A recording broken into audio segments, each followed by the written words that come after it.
Bismillahirrahmanirrahim. Assalamualaikum warahmatullahi wabarakatuh. Alhamdulillahi rabbil alamin. Assalatu wassalamu ala sayyidina wa maulana Muhammadin wa ala alihi wa ashabihi ajma'in. Subhanaka la ilma lana illa ma 'allamtana innaka antal alimul hakim. Rabbi shrah li sadri wa yassir li amri wahlul 'uqdatam min lisani yafqahu qawli. Amma ba'du. Para sahabat, saudara-saudaraku dimanapun antum dan antumna berada, semoga Allah senantiasa mencurahkan rahmat hidayahnya, inayah dan pertolongannya kepada kita semua. Kembali kita berjumpa dalam kajian tematik bersama kami di bulan yang mulia ini, bulan suci Ramadan, mubarakun yang diberkahi oleh Allah Subhanahu wa taala. Pada kesempatan ini kita insyaallah mengangkat tema tentang lebih dekat dengan Al-Qur'an. Saudara-saudara yang dimuliakan Allah Subhanahu wa taala, di dalam surah Al-Baqarah ayat 121 Allah Subhanahu wa taala berfirman, A'udzu billahi minasy syaithanir rajim. Alladzina atainahumul kitaba yatluna haqqa tilawatihi ulaika yu'minuna bih wa man yakfuru bih wa ulaika humul khasirun. Orang-orang yang telah kami berikan kepada mereka Alkitab dan mereka betul-betul membacanya, maka itulah orang-orang yang beriman kepadanya. Dan orang-orang yang kufur kepada Allah Subhanahu wa taala, mereka lah orang-orang yang merugi. Saudara-saudaraku yang dimuliakan Allah Subhanahu wa taala, mari kita perhatikan, kita garis bawahi firman Allah Subhanahu wa taala tadi. Alladzina yatluna haqqa tilawati. Allah Subhanahu wa taala turunkan kepada kita Al-Qur'anul Karim melalui malaikat Jibril. Kemudian Allah Subhanahu wa taala mewahyukannya kepada Nabi Muhammad sallallahu alaihi wasallam. Maka orang-orang yang membacanya dengan betul-betul, Allah katakan ulaika yu'minuna bih. Mereka itulah orang-orang yang beriman. Seperti apa membacanya dengan benar? Saudara-saudaraku yang dimuliakan Allah Subhanahu wa taala, Umar bin Khattab, Allah meridainya, pernah mengatakan tentang ayat ini, yatluna haqqa tilawatih, yang mereka betul-betul membacanya adalah mereka, yaitu orang yang iza marra bi zikril jannah sa'alal jannah. Apabila dia melewati ada tentang surga, maka dia meminta surga, mohon surga kepada Allah.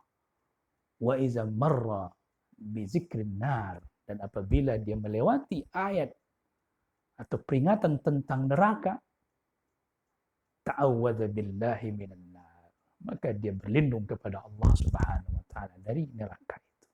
Maka ini termasuk yang disebut dengan haqqa tilawati. Kemudian juga disampaikan oleh Abdullah bin Mas'ud, Allah meridainya, ada 3 yang dimaksud oleh ayat ini, haqqa tilawatih, yatluna haqqa tilawatih, yaitu orang yang menghalalkan apa yang dihalalkan di dalam Al-Quran dan mengharamkan apa yang diharamkan di dalam Al-Quran, dan tidak mengubah ayat tersebut, ayat-ayat yang ada di dalam Al-Quran, dan tidak mentakwilnya dengan sesuatu apapun kecuali sesuai dengan takwil yang dipahami.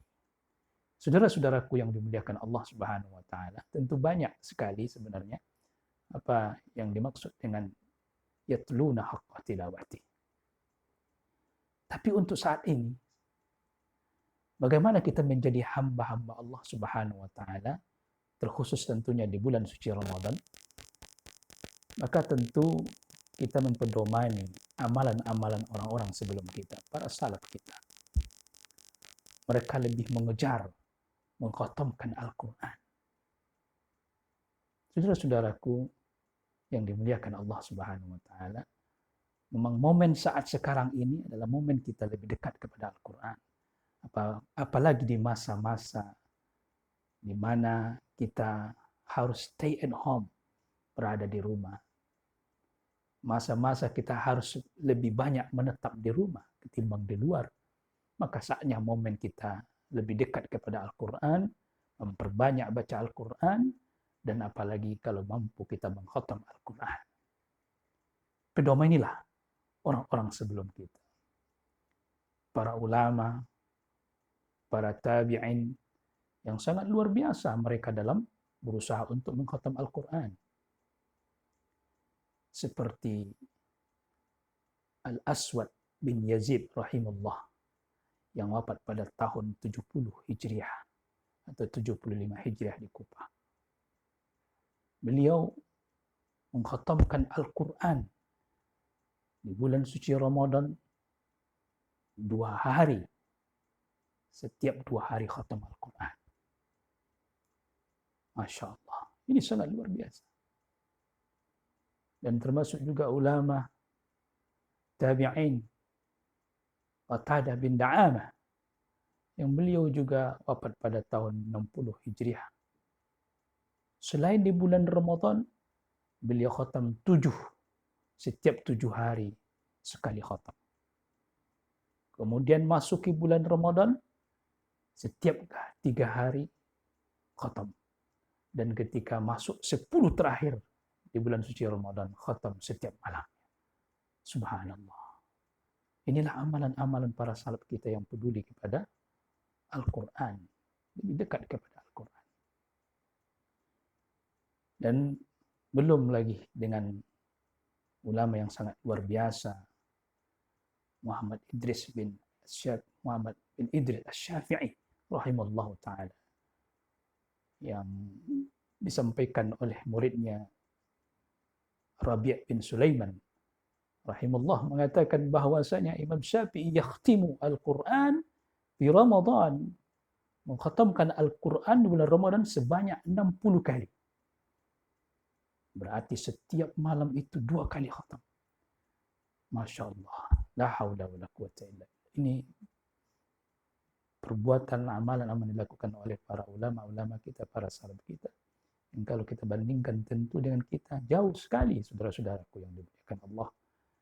Yang mungkin kita tidak sempat. Jangankan untuk mengkhatam, untuk membaca lembaran-lembaran saja kita susah. Apalagi untuk mengkhatamkan Al-Quran. Maka dengan momen bulan suci Ramadan dan kita masih tetap di rumah, tentu mari kita berlomba-lomba berusaha untuk membaca Al-Quran dan mengkhatamkan Al-Quran. Saudara-saudaraku yang dimuliakan Allah Subhanahu wa taala, apa dasarnya mengkhatamkan Al-Quran ini, membaca Al-Quran ini? Dasarnya adalah sebuah hadis yang diriwayatkan oleh Imam Abu Daud dalam sunannya dari sahabat Nabi Abdullah bin Amr bin As, Allah meridai mereka berdua. Abdullah pernah bertanya kepada Rasulullah sallallahu alaihi wasallam, "Bikam aqra'ul Qur'an ya Rasulullah?"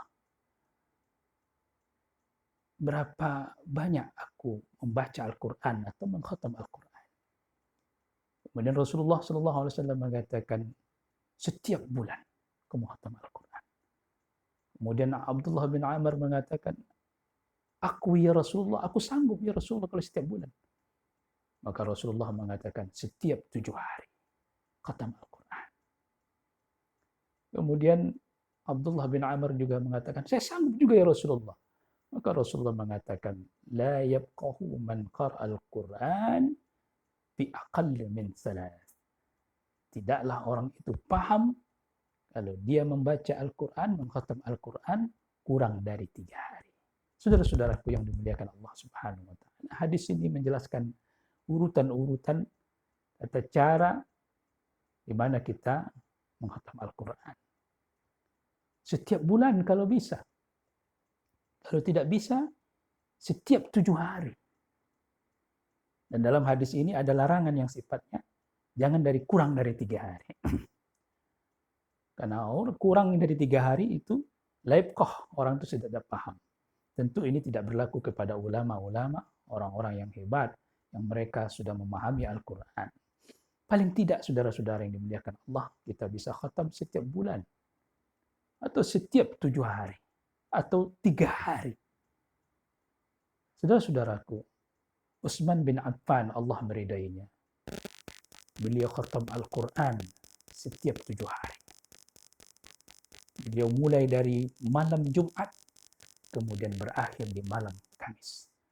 Begitulah orang-orang terdahulu kita berusaha bersungguh-sungguh ingin mengkhatamkan Al-Quran. Kemudian saudara-saudaraku yang dimuliakan Allah Subhanahu wa taala, bagaimana cara kita atau adab kita mengkhatam Al-Quran? Al-Imam An-Nawawi dalam kitab Al-Azkar, beliau menjelaskan ada adab-adab kita mengkhatam Al-Quran. Tapi sebelumnya kita sampaikan, bagi kita yang mengkhatam Al-Quran, yang ingin mengkhatamkan Al-Quran, maka perhatikan, ada mengkhatam Al-Quran itu sendiri, yaitu di waktu sholat sunnah. Maka silakan itu kita usahakan khatam Al-Quran di sholat sunnah. Atau termasuk saat ini di momen yang luar biasa ini, kita mengkhatam di sholat tarawih atau sholat witir. Dan boleh kita memegang mushaf, kita baca mushaf, kita pegang, dan kemudian kita berusaha mengkhatamnya selama 1 bulan penuh ini. Silakan. Kalau umpamanya itu dibutuhkan. Tapi kalau kita tidak mengkhatamnya di dalam sholat, tapi mengkhatamkannya di luar sholat, maka kata Imam An-Nawawi rahimahullah dalam kitab Al-Azkar, beliau mengatakan, yaitu waktu yang paling afdolnya ketika kita mengkhatam Al-Quran di luar sholat adalah pada malam hari. Dan pada malam hari itu, paruh terakhir dari malam hari itu lebih utama dari paruh yang pertama. Jadi sepertiga terakhir itu lebih utama. Mau dekat waktu sahur. Seperti jam 3 sampai jam menjelang kita mau masuk sholat subuh. Sholat fajar. Kalaupun di malam hari, tetap boleh dianjurkan juga antara maghrib dengan isya. Itu dianjurkan. Dan kalau di pagi hari, maka beliau mengatakan hendaknya membacanya setelah sholat subuh. Inilah cara kita untuk berusaha membaca Al-Quran di momen-momen ini. Apalagi tentu di hari-hari di bulan Ramadan ini. Dan memang membaca Al-Quran kapan saja silakan. Di waktu yang dimakruhkan sholat pun silakan, tidak ada masalah, tidak dilarang kita membaca Al-Quran. Tapi pengalaman-pengalaman ini, pendapat-pendapat dari para ulama ini hendak menjadi pertimbangan bagi kita ketika kita hendak dekat dengan Al-Quranul Karim. Dan bagi yang ingin mengkhatamkan Al-Quran bukan di waktu sholat, maka hendaknya mengkhatamnya kalaupun di awal malam, kalaupun di siang hari, maka di pagi harinya khatam Al-Quran. Dan Imam Nawawi mengatakan, menganjurkan kita untuk berpuasa bagi yang mengkhatam Al-Quran, kecuali pada waktu yang dilarangnya kita berpuasa. Dan momen di bulan suci Ramadan ini momen sangat luar biasa. Kita mau mengusahakan mengkhatamkan Al-Quran, apakah sekali khatam, 2 kali khatam. Berusahalah, karena akan mendapatkan kedahsyatan, keajaiban yang akan kita temukan ketika kita mampu mengkhatamkan Al-Quran.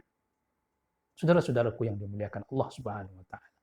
Kemudian ada beberapa adab yang hendaklah kita perhatikan dalam mukhatam Al-Qur'an. Yang pertama kata Imam Nawawi dalam kitab Al-Azkar disebutkan ikhlas. Kita niatkan terlebih dahulu kita membaca Al-Quran itu adalah niat ibadah, bukan niat yang lain. Bukan ada unsur-unsur yang lain, kecuali hanya karena Allah Subhanahu wa Ta'ala. Tidak ada yang maksud dan tujuan-tujuan yang lain. Dalam hal ini adalah hanya karena Allah. Kalaupun nanti ada keajaiban-keajaiban, kalaupun kita temukan nanti hal-hal yang sangat luar biasa, kita membaca Al-Quran, maka itu adalah merupakan nikmat rahmat Allah kepada kita saat kita membaca Al-Quran. Yang kedua, bersihkan mulut kita. Karena kita membaca kalamullah. Kalau yang ada bau-bau di mulutnya, bersihkan. Sucikan, bersihkan dari kotoran. Kecuali mungkin kita dalam keadaan berpuasa. Karena memang ada hal-hal yang dimakruhkan bagi orang yang berpuasa untuk membersihkan mulutnya, apalagi bersiwak ataupun memakai gosok gigi dan segala macamnya di waktu tertentu atau waktu ketika matahari sudah tergelincir masuk waktu zuhur. Ini ada pendapat para ulama. Tapi di saat kita selain bulan suci Ramadan, maka bersihkan mulut kita. Dan memang bau mulutnya orang berpuasa adalah di sisi Allah lebih harum daripada kasturi. Tapi selain di bulan Ramadan, maka bersihkan mulut kita. Karena yang kita baca adalah kalamullah. Apabila mulut kita itu bau atau mungkin ada kotoran, maka bersihkan dulu terlebih dahulu. Yang ketiga, berusaha kita mentadaburinya tentunya. Usahakan mentadaburinya, saudara-saudaraku. Dan bahkan dianjurkan bagi kita untuk menangis. Dan kalaupun susah untuk menangis, fatabakau, berusaha untuk menangis. Agar apa? Agar apa yang kita baca itu hadir dalam hati kita. Ini tentu bagi yang mentadaburi Al-Quran. Tapi kalau bagi yang tidak mentadaburi Al-Quran, hanya ingin mendapatkan pahala membaca, ya silakan. Tidak ada masalah. Kenapa? Karena memang Al-Quran ini diperuntukkan untuk kita baca, untuk kita hafal, dan untuk kita mentadaburinya. Dan mungkin ada yang levelnya hanya sampai untuk baca. Karena membaca pun akan mendapatkan pahala. Kata Rasulullah SAW, setiap huruf-huruf Al-Quran itu mengandung pahala. Ya. Setiap kebaikan mendapatkan 10 kebaikan. Dan tidaklah aku katakan alif lam mim itu satu huruf. Alif satu huruf, lam satu huruf, mim satu huruf. Maka akan mendapatkan berbagai macam pahala. Bilangan pahala ketika kita membaca Al-Quran. Dan ini motivasi kita tentunya untuk membaca Al-Quran. Kemudian membaca Al-Quran dengan jahar. Kalau ketika kita baca Al-Quran dengan jahar itu lebih baik bagi kita dan menambah keimanan kita, maka itu dianjurkan. Tapi kalau khawatir kita membaca Al-Quran dengan jahar, dengan kuat, dengan keras, karena takut ria, maka tentu membaca dengan sir lebih baik. Dan Imam Nawawi juga memberikan anjuran kepada kita ketika kita membaca Al-Quran dengan jahar, maka perhatikan jangan sampai orang lain pun terganggu dengan bacaan kita. Mungkin membacanya cukup kita yang mendengar, agar orang lain tidak terganggu.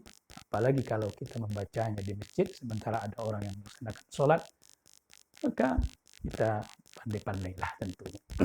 Saudara-saudaraku, para sahabat yang dimuliakan Allah Subhanahu wa Ta'ala, inilah beberapa etika adab kita ketika kita membaca Al-Quran, dan tentu tujuan kita adalah mengkhatamkan Al-Quran.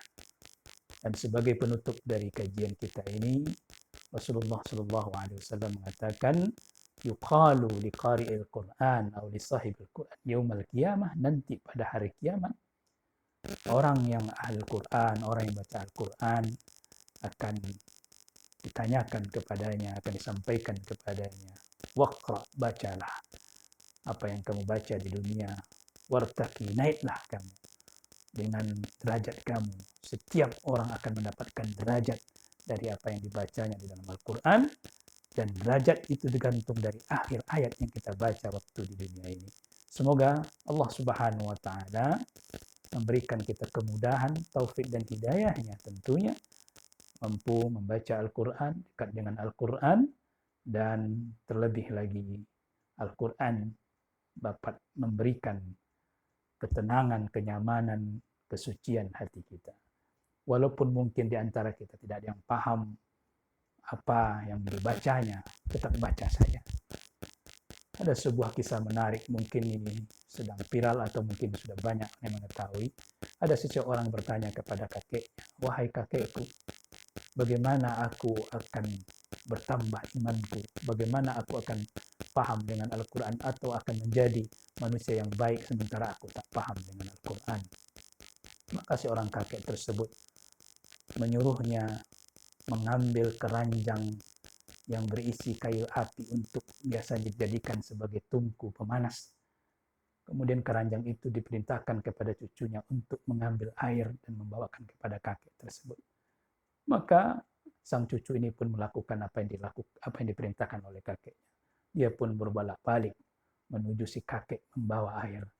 Dan si cucu pun berkata kepada kakek, "Wahai kakekku, bagaimana ini keranjang yang bocor bisa membawa air?" Maka sang kakek tersebut bilang kepada cucunya, "Coba kamu lebih giat lagi membawanya. Coba kamu lebih cepat lagi membawanya." Maka sang cucu pun melakukan apa yang dilakukan si kakek. Tetap saja air tersebut berceceran di mana-mana dan air pun tak sampai kepada sang kakek. Maka sang cucu tersebut lelah mengatakan, "Wahai kakek, aku lelah. Ternyata apa yang aku lakukan sia-sia, tak satu pun karena keranjangnya bocor." Maka apa jawab sang kakek? "Wahai cucuku, engkau tidak sia-sia. Semua perbuatan yang kau lakukan ini berhasil. Buktinya apa? Coba kamu lihat, keranjang tadi yang kotor sekarang sudah bersih. Sekarang keranjang tersebut sudah kinclong kembali. Yang tadinya penuh dengan warna-warna hitam karena kayu api yang ada di situ. Nah sekarang coba kamu lihat, bersih." Nah begitulah kita, wahai cucuku. Kalaupun kita tidak paham dengan Al-Quran, tapi karena kita membaca Al-Quran terus-menerus, maka Allah bekerja, biarkan Allah bekerja dengan pekerjaan Allah Subhanahu wa taala yang akan memberikan ketenangan, kesucian kepada diri kita. Saudara-saudaraku yang dimuliakan Allah Subhanahu wa taala, walaupun kita tidak paham dengan bacaan yang kita baca, Al-Quran yang kita baca, teruslah tetap membaca Al-Quran dan tentu kita berusaha belajar, memahami, mentadabburi Al-Quran. Semoga ini bermanfaat apa yang kami sampaikan. Wa akhiru da'wana subhanakallahumma bihamdika asyhadu an la ilaha illa anta astaghfiruka wa atubu ilaik. Wassalamualaikum warahmatullahi wabarakatuh.